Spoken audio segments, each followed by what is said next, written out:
మతులు చేయాలి. ఇది కాంగ్రెస్ పార్టీకి నేర్పించడం మనం భారతీయ జనతా పార్టీ.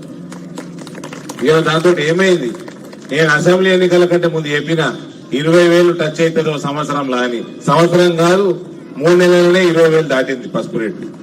నేను చెప్తా ఉన్నా పసుపు రైతులందరికీ మళ్ళీ చెప్తా ఉన్నా, 25,000 గాని 30,000 గాని టచ్ అయినా ఆశ్చర్యపోకండి.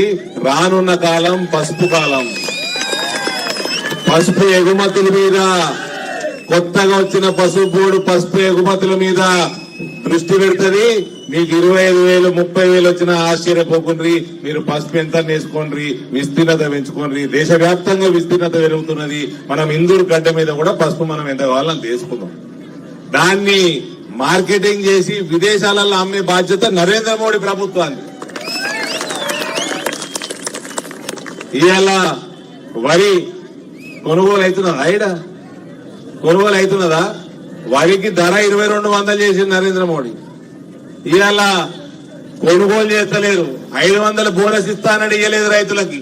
పోయిన పంట ఇయ్యలేదు, ఇప్పుడు వర్షాకాలం పంట ఇయ్యలేదు, ఎండాకాలం పంట ఇయ్యలేదు. ఇగో రేపే December 9 నాడు ప్రమాణ స్వీకారం చేస్తున్నా. నేను రాగానే 5,000 రూపాయలు ఇచ్చి కొంటా, మీరు అమ్మకుండ్రు అన్నాడు. కేసీఆర్ కి అమ్మకుండ్రు అన్నాడు. వచ్చేండు 5 నెలలు అయిపోయాయి, 500 ఇచ్చుడు లేదు. వర్షాకాలం పంటకి 500 ఇచ్చుడు లేదు, 500 ఇచ్చుడు లేదు. రైతు బంధు 15,000 ఇచ్చుడు లేదు, 2 లక్షల రుణమాఫీ లేదు. కానీ నరేంద్ర మోడీ ప్రతి ఎకరానికి ఫర్టిలైజర్ యూరియాల మీద 18,000 రూపాయల సబ్సిడీ మన రైతు సోదరులకు ఇస్తున్నారు. మీ అందరు మహిళా సంఘాలలో ఉంటారు కదమ్మా, మీ సంఘాలకు లోన్లు ఉన్నాయి కదమ్మా. ఆ లోన్లు అన్ని కూడా నరేంద్ర మోడీ ఇచ్చినాయి, కాంగ్రెస్ వాడు ఇచ్చినాయి కాదు. ఆ లోన్ల మీద 5% వడ్డీ రాయితీ కూడా నరేంద్ర మోడీ ఇస్తున్నాడు, కాంగ్రెస్ వాడు ఇస్తలేడు. కాంగ్రెస్ వాడు 4% ఇస్తే అప్పుడు పావులా వడ్డీ పడుతుంది. ఆడు ఇస్తలేడు కాంగ్రెస్ వాడు 4%, మనకు పావులా వడ్డీ పడతలేదు, 7 రూపాయలు పడుతున్నది. మన గ్యాస్ కనెక్షన్ నరేంద్ర మోడీ ఇస్తున్నాడు. మన గ్యాస్ సిలిండర్లు 350 రూపాయలు తక్కువ ధరకి ఇస్తున్నాడు నరేంద్ర మోడీ. మన ఫ్రీ రేషన్ మనకు లక్షల మంది, సుమారు 15,80,000 మందికి నిజామాబాద్ పార్లమెంట్ లో ఫ్రీ రేషన్ నరేంద్ర మోడీ ఇస్తున్నాడు. ఇంకా 5 ఏళ్లు ఫ్రీ రేషన్ ఇస్తా అంటున్నాడు నరేంద్ర మోడీ. ఇవాళ నేను బాల్కొండ గడ్డ మీదకి వెళ్ళి చెప్తున్నా, పసుపు బోర్డు వచ్చేసింది, పసుపుకు ధరలు వచ్చినాయి. మనము కుట్టిగానే ఉండేది లేదు, మనమేమి రిలాక్స్ అయ్యేది లేదు. మనకు రానున్న కాలంలో ఇంతకుముందు 30 ఏళ్ల కింద పసుపు రేట్లు వస్తే గిదే తప్పు చేసింది అప్పటి ప్రభుత్వాలు. ఈసారి తప్పులు చేసేది లేదు. మనం పసుపు శుద్ధి కర్మాగారాలు, ప్యాకేజింగ్ యూనిట్లు, కోల్డ్ స్టోరేజ్లు, మక్కకు సంబంధించిన ఫ్యాక్టరీలు, వరికి సంబంధించిన ఫ్యాక్టరీలు పెట్టుకొని, ఇంకా వాల్యూ యాడెడ్ సర్వీసెస్ పెట్టుకొని, ఇంకా మనం ఎగుమతులు, పసుపు ఎగుమతులు చేయొద్దు.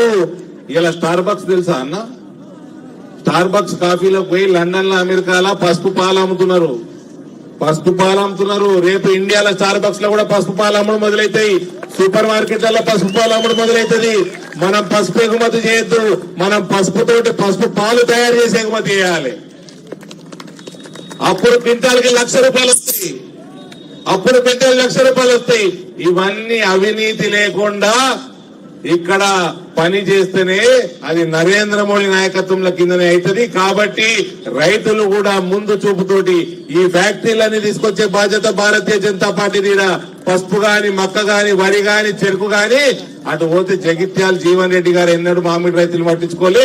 అక్కడ మామిడి రైతులకు కూడా చేసేది భారతీయ జనతా పార్టీ. వేల సంఖ్యలలో ఉద్యోగాలు వస్తాయి.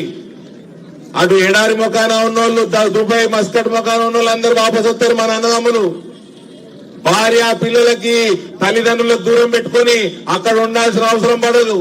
ఇటువంటి పనులు చేయకనే పసుపు రైతులు యాది పెట్టుకుని 1980లలో 90లలో మీరు రేట్లు ఎక్కున్నప్పుడు ఇటువంటి పనులు చేయక, ముందు చూపు చేయకనే వెనుకబడిపోయినాం.